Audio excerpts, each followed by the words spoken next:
Hello students, today in rotational dynamics we have to learn about vertical circular motion. Actually vertical circular motion is related to you.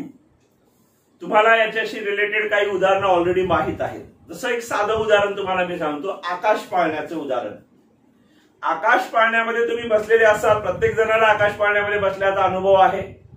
तुम्हाला आकाश पाळण्याचं जे motion आहे त्याला आपण vertical circular motion म्हणतो.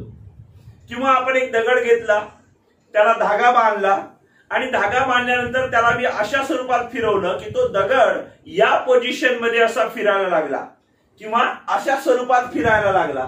या त्याच्या मोशनला आपण वर्टिकल सर्क्युलर मोशन असं म्हणतो. वर्टिकल सर्क्युलर मोशन हा एक कन्सेप्ट आहे, काही डेफिनेशन नाही. याच्यामध्ये दोन प्रकारचे वर्टिकल सर्क्युलर मोशन आपल्याला विचारात घ्यायचे. एकाला आपण म्हणणार आहोत the vertical circular motion which is the under control of a person.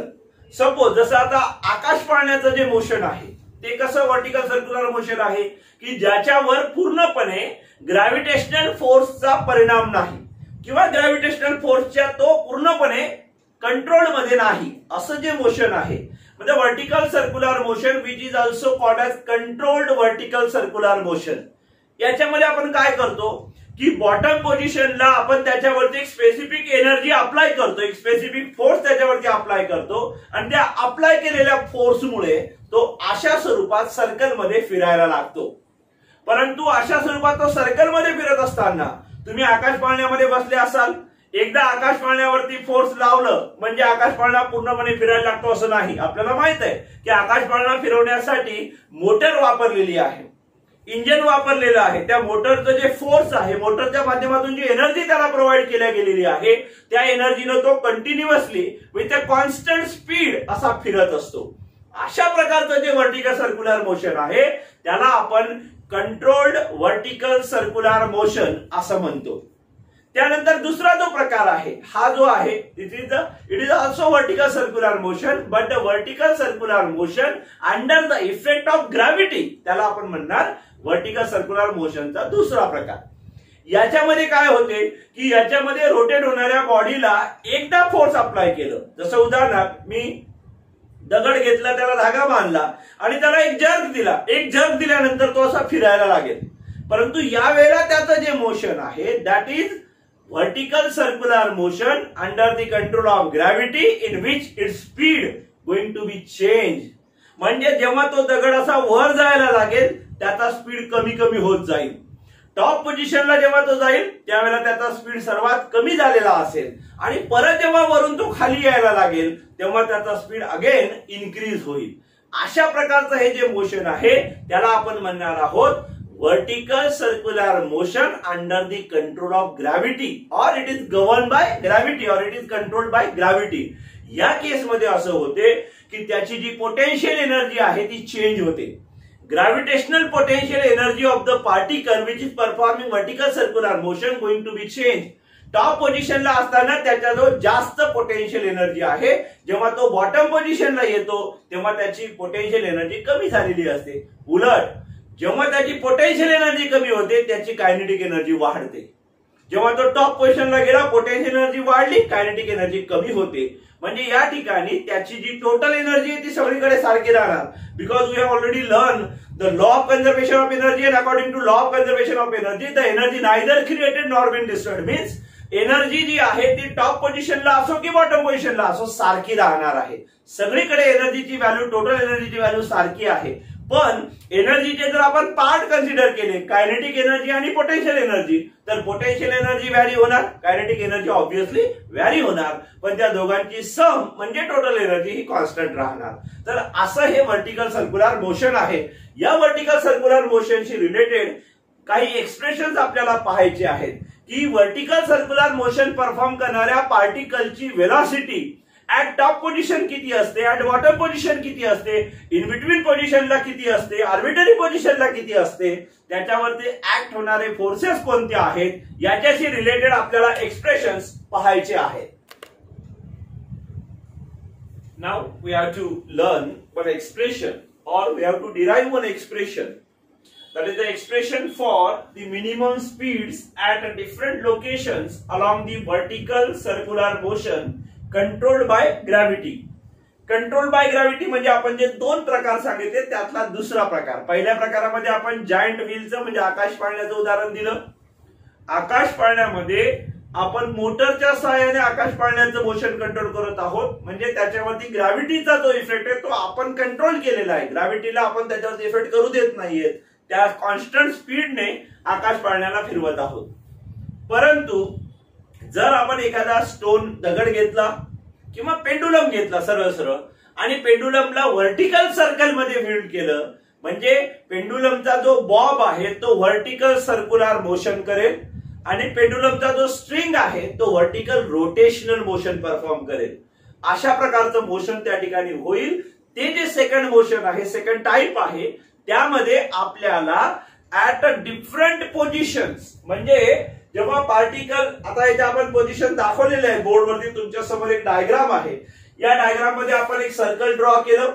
आता हे व्हर्टिकल सर्कल आहे, जसं आपण जनरली हे हॉरिझॉन्टल सर्कल कन्सिडर करतो, या ठिकाणी हे व्हर्टिकल सर्कल आहे, म्हणजे उभं सर्कल आहे अशा स्वरूपाचं. या सर्कल मध्ये 4 पोझिशन्स आपण दाखवल्या, ए, बी, सी आणि डी. याच्या व्यतिरिक्त 2 पोझिशन्स आपण दाखवल्या, त्यांना नावं नाही दिले, पण सपोज या 2 पोझिशन्स त्या आपण त्या सर्कल वरती कन्सिडर केल्या. आता सपोज आपण असं कन्सिडर केलं की एक पार्टिकल आहे, बॉब आहे, metal Bob, which is having mass m. It is performing vertical circular motion in a circle of radius small r. या सर्कलची जी रेडियस आहे ती स्मॉल r आहे, सेंटर ऍट पॉइंट O आहे. मग अशा या व्हर्टिकल सर्क्युलर मोशन मध्ये पार्टिकल वेगवेगळ्या पोझिशनला असणार आहे आणि त्या वेगवेगळ्या पोझिशनला त्याच्या स्पीड्स काय असणार आहेत त्याची आपल्याला फॉर्म्युलीज तयार करायचे आहेत.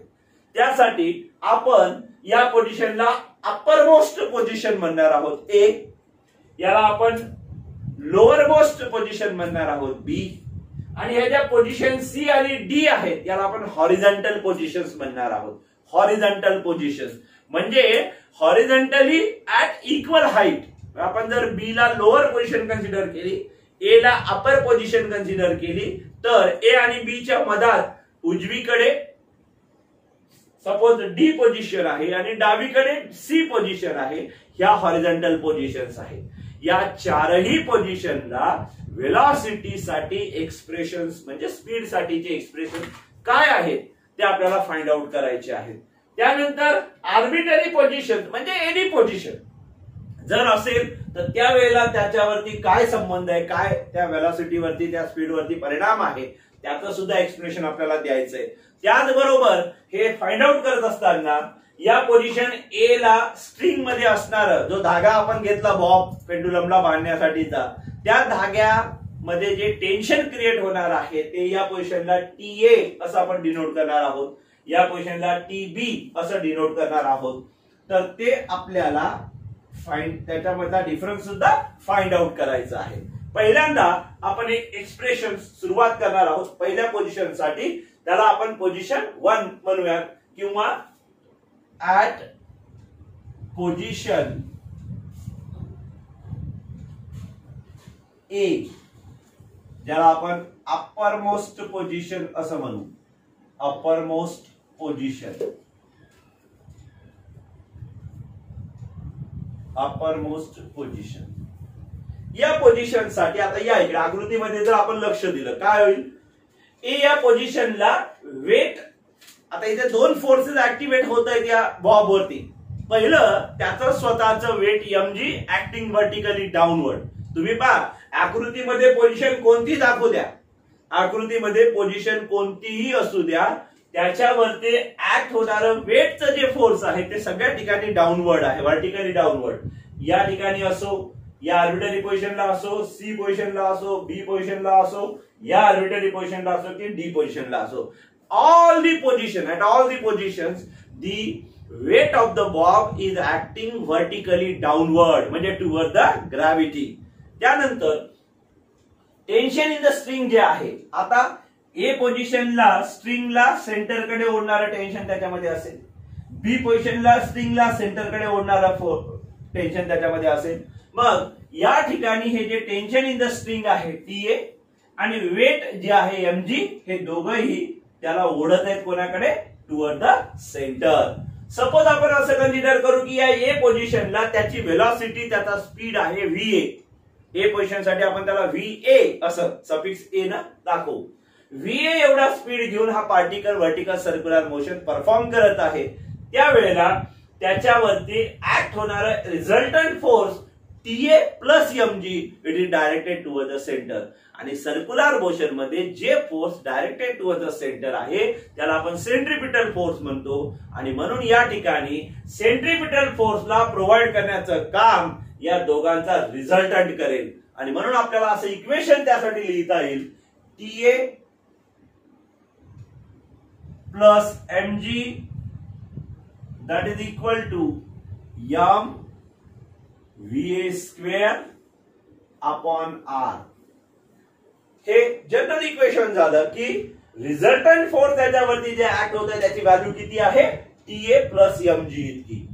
आणि त्याला रिक्वायर्ड सेंट्रिपिटल फोर्स हा जनरल फॉर्म्युला आहे m VA square upon R. VA म्हणजे त्या ठिकाणची व्हेलॉसिटी किंवा त्या ठिकाणचा स्पीड. तो आपण पोझिशन ए साठीचा विचारात घेतला. आता या इक्वेशनला आपल्याला सॉल्व्ह करायचंय अंडर सर्टन कंडिशन. आता तुम्ही इमॅजिन करा की ज्या वेळेला एखादा पार्टिकल अशा स्वरूपाचं व्हर्टिकल सर्क्युलर मोशन परफॉर्म करत आहे त्यावेळेला तो जेव्हा टॉप पोझिशनला जातो तेव्हा त्याला ग्रॅव्हिटी खाली ओढते. पर्यायानं त्याची जी स्पीड आहे ते डिक्रीज होत गेलेली असते, कमी कमी होत गेलेली असते. आणि म्हणून ही जी स्पीड आहे VA is equals to VA minimum. ही स्पीड त्या ठिकाणी जाऊन मिनिमम झालेली असेल, मिनिमम स्पीड असेल. पण ही जेव्हा मिनिमम झाली त्यावेळेला त्याच्यावरती ऍक्ट होणार tension in the string it is equal to 0. Actually it is approximately equal to 0. परंतु आपल्याला mathematical equation is equal to त्या फॉर्म मध्ये वापरायचं म्हणून आपण त्याला TA इज इक्वल टू 0 असं म्हटलं. म्हणण्याचा अर्थ असा आहे की ज्या वेळेला अशा स्वरूपाचं ते मोशन परफॉर्म करत आहे, जेव्हा तो बॉटम पोझिशनला असेल त्यावेळेला धागा हा ताणलेल्या स्थितीमध्ये असेल. उलट जेव्हा तो टॉप पोझिशनला जाईल तेव्हा धागा असा स्लॅक मोड मध्ये आलेला असेल. जर तो स्लॅक झाला तर तो बॉब ऍक्च्युअली खाली येऊन जाईल. पण आपण ती स्पीड कन्सिडर करत आहोत की ज्या वेळेला त्याच्यामधलं टेन्शन ऍट मिनिमम कंडिशन साठी TA इज इक्वल टू 0 आहे. मग या दोन कंडिशन्स आपण या इक्वेशन मध्ये जर सबस्टिट्यूट केल्या तर आपल्याला याच इक्वेशनला असं लिहिता येईल 0 plus mg is equals to m VA minimum square divided by R. 0 plus mg is equals to VA minimum square divided by R. म्हणजे आपण VA ला रिप्लेस केलं VA मिनिमम ने आणि TA ला रिप्लेस केलं 0 ने. या इक्वेशनला जर आपण सॉल्व्ह केलं, आता हा प्लस 0 म्हणजे याची गरज नाही, हा आला mg. या mg मध्ये मल्टिप्लिकेशन मध्ये असलेला m आणि हा इकडचा उजवीकडचा मल्टिप्लिकेशन मधला m कॅन्सल होईल. हा R या G सोबत गेला तर आपल्याला असं लिहिता येते therefore VA minimum square is equals to RG. VA minimum square is equals to RG. अशी कंडिशन आपल्याला मिळते. आपण या TA च्या इक्वेशनला इक्वेशन नंबर 1 म्हणून ठेवू. आणि आता या VA मिनिमम साठी आपल्याला इक्वेशन पाहिजे, त्याचं स्क्वेअर रूट आपण घेतलं तर आपल्याला त्याचं स्क्वेअर रूट असं मिळेल VA मिनिमम लेफ्ट साइडला इज इक्वल्स टू राईट साइडचा स्क्वेअर रूट जर घेतलं अंडर रूट मध्ये RG. This is equation number 2. आणि हे ते इक्वेशन आहे फॉर पोझिशन ए साठीचं. At position A VA minimum is equals to झाला अंडर रूट RG.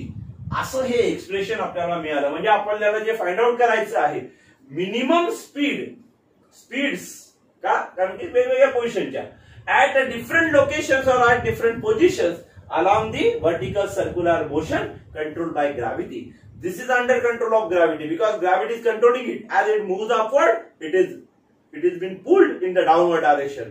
म्हणजे त्याला खाली ओढणारा फोर्स त्याच्यावरती लागते म्हणून ते अंडर कंट्रोल ऑफ ग्रॅव्हिटी आहे असं आपण म्हणतो. तर त्यासाठीचं ए पोझिशन साठी किंवा अपर मोस्ट पोझिशन साठीचं आलेलं हे एक्सप्रेशन आहे. आता आपल्याला लोअर मोस्ट पोझिशन बी साठीचं एक्सप्रेशन फाइंड आउट करायचं आहे. Now for the lower most position B, for this position B, look at here. या पोझिशन बी साठी काय आहे? Weight mg is acting vertically downward and the tension in the string acting vertically upward. या दोघांचा resultant जर आपण काढला, आपल्याला माहिती आहे की जे जास्त असेल त्या दिशेने त्याचा रिझल्टंट येतो. ऑब्वियस या ठिकाणी टेन्शन इन द स्ट्रिंग हे जास्त असते. TB is directed toward the centre आणि ग्रेटर आहे म्हणून टीबी मायनस एमजी या दोघांचा रिझल्टंट अलॉंग द टीबी असेल. TB minus MG will provide the required centripetal force. Suppose या बी पोझिशनला असणारा जो स्पीड आहे तो आपण व्हीबी ने डिनोट केला तर आपल्याला या दोघांचा डिफरन्स म्हणजे resultant is equal to centripetal force असं लिहिता येईल आणि आपल्याला असं इक्वेशन त्या ठिकाणी लिहिता येईल. TB minus MG is equals to M VB square upon R. अशा स्वरूपाचं इक्वेशन, अशा स्वरूपाचं रिलेशन आपल्याला त्या ठिकाणी मिळेल. TB minus MG is equals to M VB square upon R. याला मी म्हणतो इक्वेशन नंबर 3. हे इक्वेशन नंबर आपण याच्यासाठी देत आहोत की पुढे जाऊन आपल्याला या टीबी आणि जे आपण इक्वेशन 1 लिहिलं टीए त्याच्यामधलं रिलेशन फाइंड आउट करायचं आहे, त्याच्यामधला डिफरन्स फाइंड आउट करायचा आहे. त्यासाठी हे इक्वेशन आपल्याला आवश्यक आहे. आता या इक्वेशनला आपल्याला सॉल्व्ह करायचंय, पण या इक्वेशनला सॉल्व्ह करण्यासाठी आपल्याजवळ या व्हीबी ची व्हॅल्यू फाइंड आउट करण्यासाठीची आता जी कंडिशन आपल्याला विचारात घ्यायची ती कशाच्या आधारे घ्यायची तर इथे आपल्याला लॉ ऑफ कन्झर्वेशन ऑफ एनर्जीचा यूज करायचा आहे. Law of conservation of energy आपल्याला या ठिकाणी वापरायची आहे.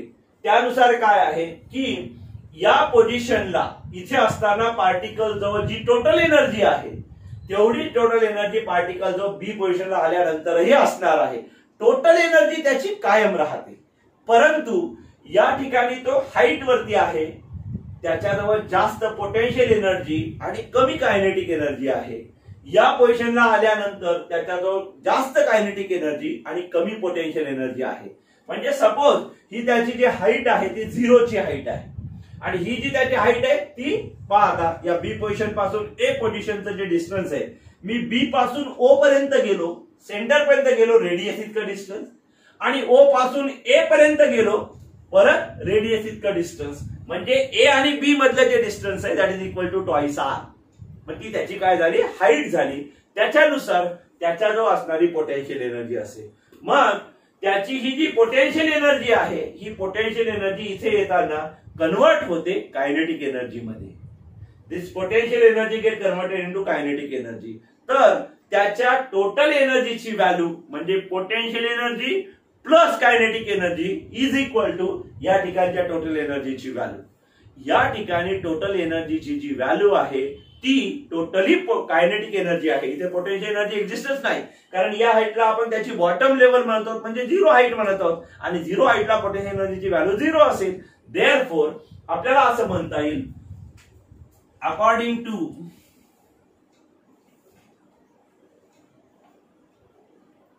एनर्जी रिलेशन आपण असं लिहू, potential energy at A plus kinetic energy at A is equals to potential energy at point A plus kinetic energy at point A is equals to kinetic energy at point B. या ठिकाणी potential energy नाहीच आहे बी पोझिशनला, तिथे total kinetic एनर्जीच आहे. मग potential एनर्जीचा फॉर्म्युला असतो M G into H. H म्हणजे त्याची हाईट. आता इथे ती हाईट आहे twice R plus kinetic energy आहे half M into V A square is equals to याची kinetic energy half M into V B square. आता मी या half M into V A स्क्वेअरला राईट साईडला नेतो, म्हणजे इक्वेशन मला असं लिहिता येते पहा, twice M G R is equals to half M into V B square minus half M into V A square. Twice M G R is equals to half M into VB square minus half M into VA square. आता ही VA ची value म्हणजेच VA minimum ची value आपल्याला घ्यायची. ज्या वेळेला VA minimum असेल त्याला व्हीबी सुद्धा मिनिमम असेल आणि ती कंडिशन आपल्याला घ्यायची आहे. When VA is equals to VA minimum, ज्याचं एक्सप्रेशन आपण फाइंड आउट केलंय त्याची व्हॅल्यू आलेली आहे under root R G. When VA is equals to VA minimum, that is equal to under root RG, then VB is equals to VB minimum. त्यावेळेला VB ला आपण VB minimum म्हणू, ज्याची value आपल्याला फाइंड आउट करायची, त्याचा formula आपल्याला find out करायचा आहे. या दोन कंडिशन, दोन व्हॅल्यूज आपल्याला इथे सबस्टिट्यूट करायच्या इक्वेशन मध्ये. म्हणजे इक्वेशन असं होईल पहा, therefore twice mgr is equals to half m into VB minimum square minus कोण आहे half M into VA square. आता व्हीए ची व्हॅल्यू किती आहे अंडर रूट आर जी, त्याचा स्क्वेअर केला किती झाला आर जी, म्हणजे minus half M R G किंवा एम जी आर असं आपल्याला लिहिता येईल. Minus half M G R असं आपल्याला त्याला लिहिता येईल. आता हा minus half M G R मी जर या बाजूला आणला आणि याच्यासोबत ऍडिशन केली, हा 2 आणि तो हाफ, दोघांची ऍडिशन होते 5/2 mgr is equals to half M into VB minimum bracket square. हा लेफ्ट साइडचा डिनॉमिनेटर मधला 2, हा राईट साइडचा डिनॉमिनेटर मधला 2 कॅन्सल होतो. हा लेफ्ट साइडचा मल्टिप्लिकेशन मधला m, हा राईट साइडचा मल्टिप्लिकेशन मधला m कॅन्सल होतो. शिल्लक काय राहते 5rg और gr, त्याला आपण rg लिहिलेलं आहे म्हणून याला rg लिहू. 5rg is equals to VB minimum square. आपल्या जो असं इक्वेशन येते व्हीबी मिनिमम स्क्वेअर म्हणजे व्हीबी च्या मिनिमम व्हॅल्यूचा square is equals to 5rg. आणि मग त्याचं जर आपण स्क्वेअर रूट घेतलं तर आपल्याला मिळते VB minimum is equal to under root मध्ये 5rg. This is equation number 4. This equation gives us the minimum speed at location B किंवा at position B along the vertical circular motion controlled by gravity. या ग्रॅव्हिटीने control केलेल्या vertical circular मोशनच्या position B साठीचं हे expression आहे, ज्याला आपण म्हटलं VB minimum is equals to under root 5rg. आता आपण जे दोन एक्सप्रेशन फाइंड आउट केले व्हीए आणि व्हीबी साठीचे, व्हीए मिनिमम आणि व्हीबी मिनिमम साठीचे, त्या एक्सप्रेशन मध्ये ज्या काही इक्वेशन्स आपल्याला आले टीए आणि टीबी साठीचे, त्याच्यावरून आपल्याला एक इक्वेशन तयार करायचंय. एक काय होते परीक्षेमध्ये विचारत असताना या दोन एक्सप्रेशनला जोडून तुम्हाला एखाद्या वेळेस हे एक्सप्रेशन सुद्धा विचारायचे की find the difference in tension at lower most and upper most position. आता लोअर मोस्ट पोझिशनला टेन्शनची व्हॅल्यू आहे टीबी, अपर मोस्ट पोझिशनला टेन्शनची व्हॅल्यू आहे टीए. या दोघांमधला difference TB minus TA. Obvious हे लक्षात ठेवा की लोअर मोस्ट पोझिशनचं टेन्शन हे ग्रेटेस्ट आहे, वाईल अपर मोस्ट पोझिशनचं जे टेन्शन आहे ते लोअर आहे, लोवेस्ट आहे. त्याचं कारण असं आहे की ज्या वेळेला हा बॉब रिव्हॉल्व्ह होत असताना वर्टिकल सर्कल मध्ये फिरत असताना बॉटम पोझिशनला आहे तेव्हा त्याचं वेट त्याला डाऊनवर्ड ओढतं आणि स्ट्रिंग त्याला टुवर्ड द सेंटर ओढतो. म्हणजे दोघं त्या ठिकाणी स्ट्रिंग हा सर्वात जास्त ताणला जातो. उलट ज्या वेळेला तो अपर मोस्ट पोझिशनला असतो तेव्हा त्याचं वेटही खाली ओढते आणि स्ट्रिंगही खाली ओढतो, म्हणजे तो स्लॅक पोझिशन मध्ये असतो. त्या पोझिशनला त्याचं टेन्शन कमी असते. पण या दोन टेन्शनच्या ज्या व्हॅल्यूज आहेत टीए आणि टीबीच्या, या दोघांमधला डिफरन्स किती असतो तो आपल्याला फाइंड आउट करायचा आहे. आणि तो फाइंड आउट करण्यासाठी आपल्याला परत इक्वेशन नंबर 1 आणि इक्वेशन नंबर 3 या ठिकाणी वापरायचं आहे. म्हणून मी असं म्हणतो की मला माहित आहे we know TA plus mg is equals to m VA minimum square upon R. This is equation number 1. त्याला VA मिनिमम म्हणा, नुसतं VA जरी लिहिलं तरी चालते, कारण की ऍक्च्युअली तिथे आपण सुरुवातीला VAच म्हटलं होतं. ऍक्च्युअली तोच VA मिनिमम झाला होता. And TB minus MG is equals to M VB minimum लिहिलं मी याला या ठिकाणी. ऍक्च्युअली हा VB आपण तिथं नुसता VB म्हणून लिहिलेला आहे अपॉन R. हे इक्वेशन नंबर 3 होता. आता या दोन इक्वेशन वरून आपल्याला TB मायनस TA ची व्हॅल्यू काढायची. म्हणजे सरळ सरळ या इक्वेशन 3 मधून इक्वेशन 1 आपल्याला सबट्रॅक्ट करायचं आहे. and therefore equation 3 minus equation 1 असं जर आपण केलं तर असं होईल TB minus MG minus PA minus MG is equals to M VB minimum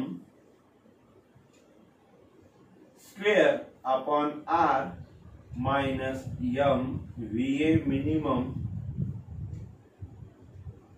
square upon R. आता आपल्याजवळ याच्या व्हॅल्यूज आहेत. त्या व्हॅल्यू जर आपण सबस्टिट्यूट केल्या तर VB मिनिमम म्हणजे आहे √5RG इक्वेशन नंबर 4 नुसार, आणि VA minimum is equals to √RG equation number 2 नुसार. त्या व्हॅल्यू जर आपण ठेवल्या तर हा होतो 5M इंटू RG. त्यातला R आणि हा R कॅन्सल होतो, म्हणजे हा होतो 5MG मायनस हा होतो 1MG. तिथे सुद्धा R कॅन्सल होऊन जातो. 5MG minus 1MG is equals to 4MG असं रिलेशन आपल्याला मिळते. त्यानंतर हा डावीकडचा मायनस 1MG, हा मायनस 1MG झाला मायनस 2MG. हे मायनस 2MG राईट साइडला गेले, हे झाले प्लस 2MG. त्या 4MG मध्ये हा 2MG प्लस झाला. ऍडिशन करून आपल्याला एक्सप्रेशन मिळते TB minus TA is equal to 6MG. एखाद्या वेळेस तुम्हाला 2 मार्कांसाठी, फक्त 2 मार्कांसाठी स्पेशल इक्वेशन असं विचारलं जाते, show that tension difference in the tension in the string performing vertical circular motion at lowermost position and uppermost position is 6MG. त्या दोघांमधला difference हा 6MG आहे असं प्रूव्ह करा, असंही तुम्हाला विचारला जाऊ शकते. तर ते प्रूव्ह करण्यासाठी इथून पुढे तुम्हाला सांगायचंय, इतकं एक्सप्लेनेशन द्यायची गरज नाही, तुम्हाला डायरेक्ट सांगायचंय की अपरमोस्ट पोझिशनला काय रिलेशन आहे, TA plus MG is equals to centripetal force. Lower most पोझिशनला काय, TB minus MG is equals to centripetal force. दोघांमधला डिफरन्स आपण घेतला, TB minus TA is equals to solve केल्यानंतर आपल्याला एक व्हॅल्यू मिळते 6MG. आणखी एक गोष्ट लक्षात ठेवा, तुम्ही असं म्हटलं, तुम्हाला हे पण माहित आहे की अपर मोस्ट पोझिशनला TA ची व्हॅल्यू आपण 0 घेतलेली आहे. का 0 घेतलेली आहे लक्षात घ्या. जेव्हा मी या VA मिनिमम ची व्हॅल्यू जर √RG ठेवतो, √RG चा स्क्वेअर RG झाला, RR कॅन्सल झाला, शिल्लक MG राहिला. तिकडे असलेला प्लस MG आणि इकडे असलेला हा प्लस MG एकमेकांना कॅन्सल आउट करतात. म्हणजे सरळ आपण हा प्लस MG तिकडे नेला तर MG minus MG is equals to 0 असं पण आपल्याला मिळते. मग राहिला प्रश्न बघता TBचा. TB साठी जर आपण विचार केला तर इथे जर आपण याची व्हॅल्यू 5RG ठेवले, √5RG स्क्वेअर केला 5RG झाला, RR कॅन्सल 5MG झाला, हाफ मायनस MG तिकडे जाऊन प्लस MG झाला, 5MG plus 1MG is equals to 6MG. म्हणजे TB ची व्हॅल्यू आहे ऍक्च्युअली 6MG, TA ची व्हॅल्यू आहे 0, दोघांमधला डिफरन्स आहे 6 मायनस 0 म्हणजे 6MG.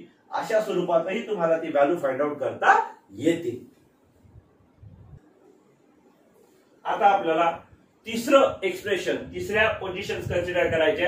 At horizontal position C and position D. लक्षात घ्या, हॉरिझॉन्टल पोझिशन C आणि D कशा आहेत. आता या C आणि D पोझिशनला आपण वेट MG डाऊनवर्ड डायरेक्शन मध्ये, वेट MG डाऊनवर्ड डायरेक्शन दाखवलं, आणि टेन्शन इन द स्ट्रिंग जे आहे, टेन्शन अलॉंग द स्ट्रिंग जे आहे, it is toward the centre. परंतु इथे मी लिहिताना लिहिलंय की टेन्शन ऍट पॉइंट C आणि टेन्शन ऍट पॉइंट D हे इक्वल आहेत, सारखे आहेत, म्हणून ते दोघंही त्याला सेंटरकडे ओढणाऱ्या सारख्या व्हॅल्यूज आहेत. आता या C पोझिशनला जी काही वेलॉसिटी असेल, स्पीड असेल, तेवढा स्पीड या D पोझिशनला असेल. फक्त फरक असा आहे की हे जे टँजेन्शियल डायरेक्शन मध्ये ऍक्ट होणारं वेट आहे mg, हे mg वेट त्याची स्पीड वरून खाली येताना वाढवण्याचं काम करते. म्हणजे स्पीडला इन्क्रीज करण्याचं काम या mgचं आहे. आणि या स्पीड मध्ये आता ऍक्च्युअल मध्ये वेलॉसिटी जी असते, स्पीड जी आहे, त्याचं जे डायरेक्शन आहे ते टँजेन्शियल डायरेक्शन आहे. मग टँजेन्शियल डायरेक्शन म्हणजे जसं या ठिकाणी दाखवलं आपण तसं या ठिकाणी असतं, तसंच या ठिकाणी आहे, तसं या ठिकाणी आहे.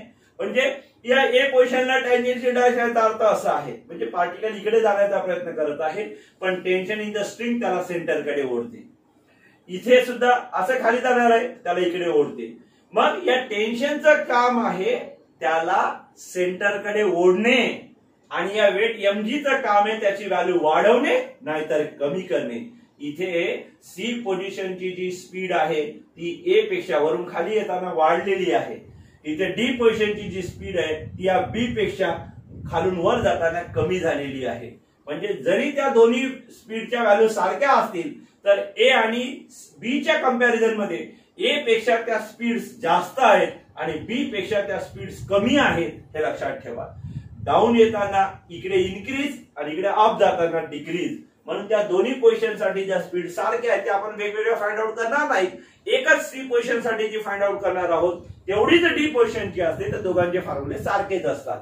तर सी पोझिशनची फाइंड आउट करण्यासाठी आपल्याला इथे again law of conservation of energy consider करायचं आहे. आणि त्याच्यानुसार आपल्याला असं लिहिता येईल, total energy at point C is equals to total energy at point A. म्हणजे या हॉरिझॉन्टल पोझिशन सी ची टोटल एनर्जी आणि या अपरमोस्ट पोझिशन ए ची टोटल एनर्जी सारखी आहे. कुठली घ्या, अपर मोस्ट घेतली पाहिजे असं काही नियम नाही, तुम्ही लोअर मोस्ट जरी घेतली तरी सुद्धा तेच येणार आहे. तर TE at C is equal to TE at A. मग या टीई चे दोन पार्ट आहेत, potential energy at C plus kinetic energy at C is equals to potential energy at A plus kinetic energy at A. आता आपण त्याला formulate करू. Potential एनर्जीचा फॉर्म्युला असतो एम जी गुणिला हाईट सी. या लोअर मोस्ट पोझिशन पासून C ची हाईट आहे आर इतकी, आणि म्हणून हे होईल M G R plus kinetic एनर्जीचा फॉर्म्युला असतो हाफ एम इंटू त्या ठिकाणच्या स्पीडचा square VC square is equals to potential energy at A म्हणजे एम जी इंटू त्याची height twice R plus half M into VA square. पण आता VA ची व्हॅल्यू ऑलरेडी आपल्याला माहित आहे, अंडर रूट आर जी, आणि त्याचा स्क्वेअर म्हणजे आर जी, म्हणून आपण त्याला लिहिणार आहोत एम आर जी. मग आता हा एम जी आर मी त्या बाजूला नेतो, याला असं ठेवतो half M into V C square is equals हा twice M G R plus हा half M G R minus हा आलेला तिकडे 1 एम जी आर. अशा स्वरूपात इक्वेशन आपल्याला राईट साइडला मिळेल.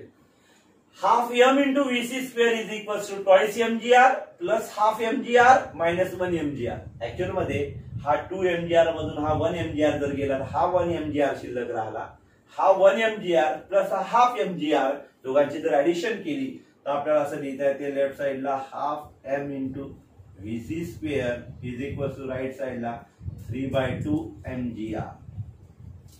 आता हा बाय 2 कॅन्सल, हा एम कॅन्सल, शिल्लक राहिला V C square is equal to 3 R G. V C square is equal to 3 R G. त्याचं जर आपण स्क्वेअर रूट घेतलं तर आपल्याला असं मिळते V C is equal to under root मध्ये 3 R G. Equation number suppose 5, and this is the expression or this is the formula for speed of a particle or object performing vertical circular motion at horizontal position C. But at horizontal position C and horizontal position D, they are having same speeds. म्हणून VC minimum म्हणा, VC म्हणा, एखादा अर्थ आहे त्याचा तो आणि व्हीडी सारखे असतील आणि सारखे असून त्यांचा फॉर्म्युला असेल √3r. आता तुम्ही जर इक्वेशन्स कम्पेअर केले तर तुमच्या लक्षात येईल की अपर मोस्ट पोझिशनला VA ची व्हॅल्यू होती √rg, हॉरिझॉन्टल पोझिशनला झाली √3rg, बॉटम पोझिशनला झाली √5rg, परत हॉरिझॉन्टल पोझिशनला झाली √3rg, अपर मोस्ट पोझिशनला झाली √rg. म्हणजे 1 मध्ये 1rg, अंडर मध्ये 3rg, अंडर मध्ये 5rg, अंडर मध्ये 3rg, अंडर मध्ये 1rg. ही व्हॅल्यू जी आहे ती वरून खाली येताना वाढत जाते, खालून वर जाताना वरून खाली येताना वाढत जाते आणि खालून वर जाताना कमी होत जाते. म्हणूनच हा ऑब्जेक्ट जेव्हा फिरत असतो तेव्हा याचं हे जे व्हर्टिकल सर्क्युलर मोशन आहे याला आपण नॉन युनिफॉर्म सर्क्युलर मोशन असं सुद्धा म्हणू शकतो. आपण दोन प्रकारचे सर्क्युलर मोशन शिकलो होतो, युनिफॉर्म सर्क्युलर मोशन आणि non uniform circular motion. Uniform म्हणजे ज्याच्यामध्ये स्पीड कॉन्स्टंट राहतो तो, आणि नॉन युनिफॉर्म म्हणजे ज्याच्यामध्ये स्पीड कॉन्स्टंट राहत नाही असा. तर या एक्सप्लेनेशन मध्ये तुमच्या ही गोष्ट लक्षात आलेली असेल की वेगवेगळ्या पोझिशनला वेगवेगळा स्पीड आहे. म्हणजे as position changes speed changes, speed does not remain constant, therefore this motion is considered as a non uniform circular motion. आता आपण जर या पोझिशन व्यतिरिक्त आर्बिटरी पोझिशन म्हणजे ऍट एनी पोझिशनचा विचार केला तर त्या पोझिशनला हे जे स्पीड आहे ते कसे असतील. तर ऑब्वियस आहे की ही जी पोझिशन आहे, सपोज आपण या पोझिशनला E आणि याला F असं जर नावं दिले सपोज, तर या पोझिशन साठी E पोझिशनला स्पीडची जी व्हॅल्यू आहे ती यापेक्षा जास्त मात्र C पेक्षा कमी असेल, A पेक्षा जास्त मात्र C पेक्षा कमी असेल. आता हे एक्झॅक्ट कन्क्लुजन लावू नका, एखाद्या तुमचं कन्क्लुजन काय येईल, इथे 1rg आहे, इथे 3rg आहे अंडर रूट मध्ये, इथे अंडर रूट मध्ये 5rg आहे. 1 3 5 झालं म्हणजे मधात इथं 2 झालं, इथं 4 झालं, असं होत नाही. त्या पोझिशन साठीची व्हॅल्यू डिपेंडिंग अपॉन त्या ठिकाणची एनर्जी, त्याची एक्झॅक्ट हाईट, लक्षात घ्या त्याची एक्झॅक्ट हाईट किती आहे त्याच्यावर ते डिपेंड असेल. पण ह्या त्या आर्बिटरी पोझिशन्स आहेत ज्या ठिकाणी वरून खाली येताना स्पीड वाढलेली असेल, खालून वर जाताना स्पीड कमी होणारी असेल, हे लक्षात ठेवायचं आहे. असं हे एक्सप्रेशन लॉंग आन्सर क्वेश्चन मध्ये 4 मार्कांसाठी बोर्ड एक्झाम मध्ये विचारल्या जाऊ शकते. जर एकच एक्सप्रेशन लिहा असं जर तुम्हाला विचारलं तर त्या ठिकाणी निश्चितच हे एक्सप्रेशन 4 मार्कांसाठी आपल्याला विचारल्या जाऊ शकते.